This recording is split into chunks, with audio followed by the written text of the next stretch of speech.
Hi everybody. In this video, I'm going to walk us through our next topic on simple interest. For simple interest, we're going to use a formula. Our formula is going to be interest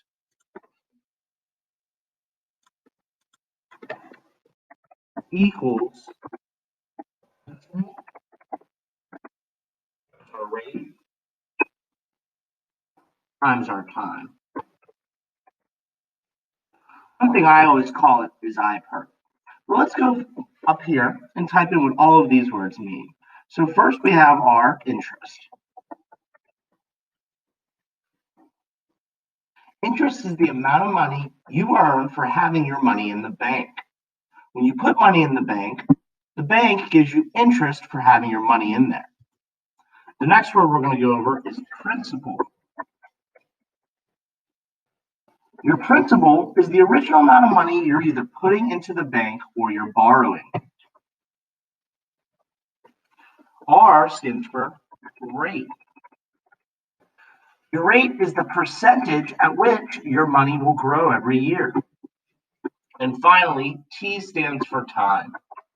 We always do this in years. So let's go do our first problem using our formula here. Our interest times our principal times our rate times our time. So to find the simple interest, if you deposit $1,200 at an interest rate of 5.5% for 2 years. The first thing I always go and do is I write down what each of my letters will equal. So it says find the simple interest. So I know interest will be the one I'm looking for. I'm going to call that X. That'll be my variable because I don't know what that equals. It tells me that I'm going to deposit $1,200. That is known as my principal. That is the amount of money I'm starting with in the bank. The R will be my rate, and it is 5.5%. However, when we do this, we always want to turn our percent into our decimals. So our rate would be 0.05. And finally, our time is 2 years.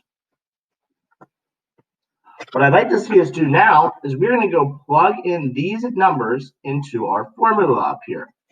So if I said it was interest, which is now X, is equal to our principal, 1,200, times our rate, 0.05, times our time, 2. I always recommend using our Desmos Scientific Calculator. I'm going to use my calculator here.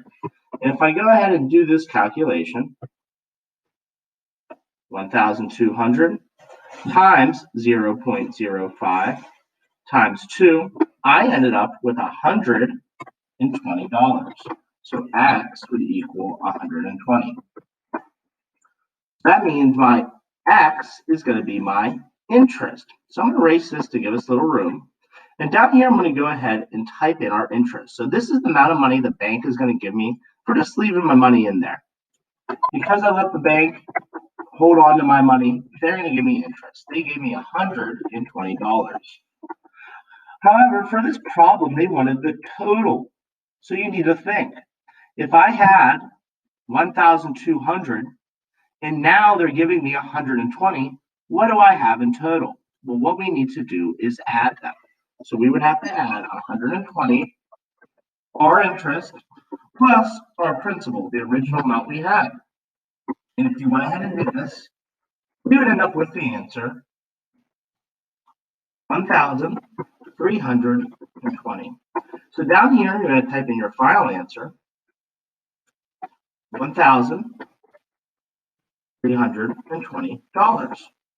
This is very similar to most of the problems you're going to see for simple interest.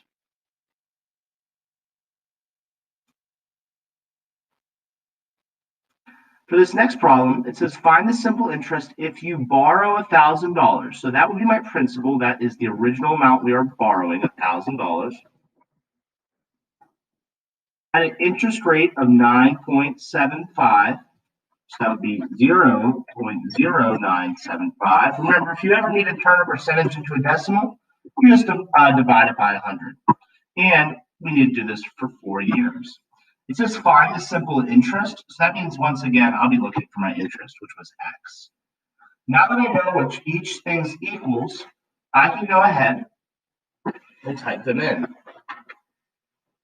If I did this, I would have to do I per interest X equals my principal, which is 1,000, times my rate, 0.0975, times my time, 4 years. Next, we'll go ahead and multiply. Let me see if I have a calculator tool here I could use.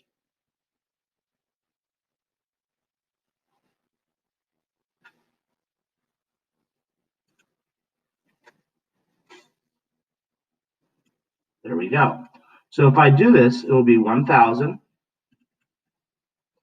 times 0.0975 times 4. I got 390.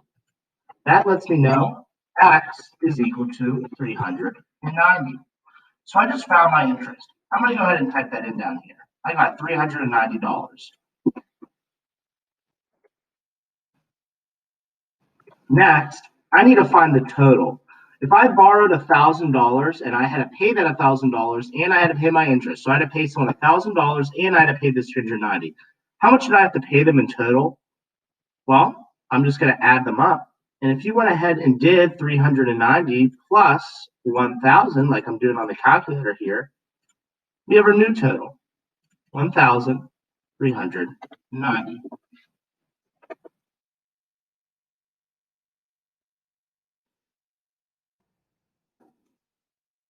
So essentially, every time we're reading the problem, plugging in the numbers, and seeing how it fits into our formula.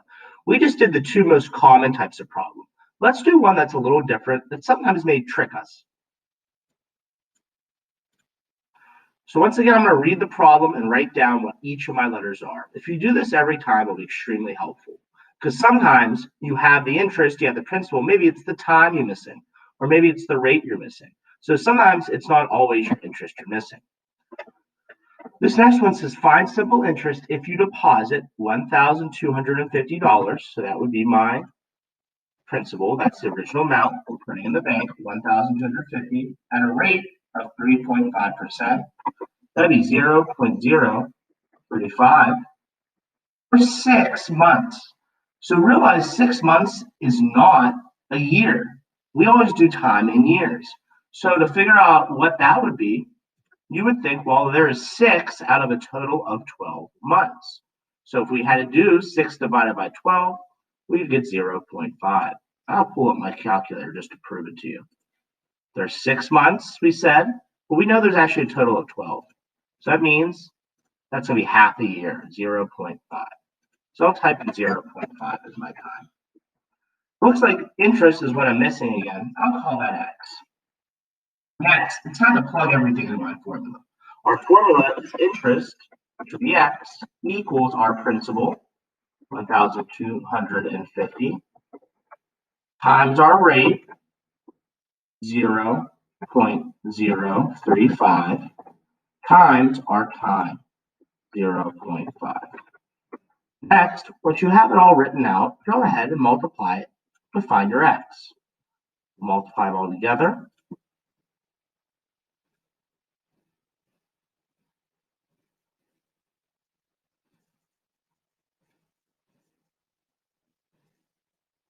We got a total of $21.08.875. So we're going to round that. You can't really have 0.875 cents. So if you did this, you would go and say X equals 21. And if I had 0.875, this 5 right here means that I need to round this 7 up to an 8. So we're going to call it 88 cents. That would go ahead and be my interest. So I'm going to write $21.88 down here. To figure out the total, remember, I need to add my interest to the original amount, which was my principal, $1,250. So if I add my new answer, $21.88, to my original amount, $1,250, I get $1,271.88. Let's go do one more problem.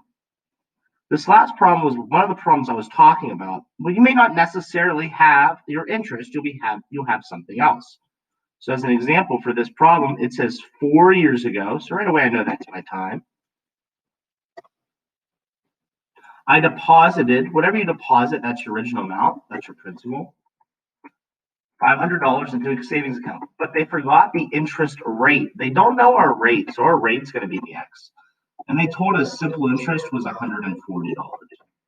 Remember, we're going to use the formula interest equals principal times rate times time.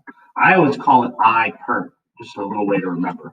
But if I go ahead and replace all those letters with numbers, I get 140 is equal to 500 times, we'll call it X, times 4. 500, X, and 4, they're all multiplying, so it doesn't really matter what order they're in. So if I actually wanted to, because they're all doing the same operation, if you remember our commutative property of multiplication and addition, I could really reorder those, so it doesn't matter, because they're all doing the same operation. So I could really say 500 times 4 times X, because they're all multiplied. So next what I would do is I would go ahead and do 500 times 4. And if I had 500 times 4, you get 2,000. So I'll rewrite my problem.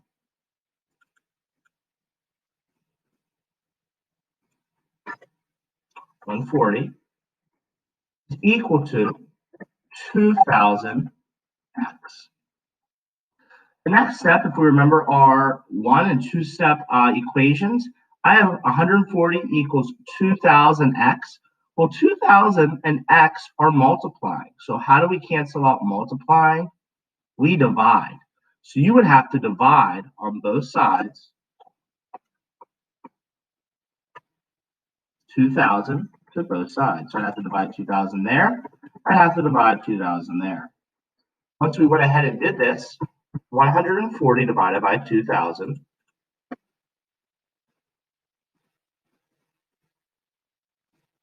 equals 0. Oops, let me go back and try that again.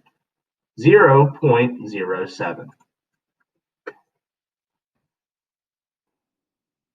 That would be equal to, well, 2,000 divided by 2,000 would just be 1. So those 2,000s would cancel out, and we would just be left with the X. So we know that our interest rate, our rate, was 0.07. Here's the deal, though. Even though we have it as a decimal, we have 0.07. We need to go turn this into a percentage. So remember, if you divide by 100 to turn a decimal into a percentage into a decimal, we're going to have to do the opposite. We're going to multiply by 100 to turn this into a percent. So if I multiply by 100, I got 7%. So really, the interest rate would have been 7%. Thank you for watching our little video. If you're going to take anything away from this topic more than anything, is that for each of these problems, you're going to have to use the formula I per. Interest equals principal times our rate times our time. Once you know the formula, you can go down and write what each one of those are and find whatever the missing letter is. If you have any questions, please ask your teacher. Thank you for watching.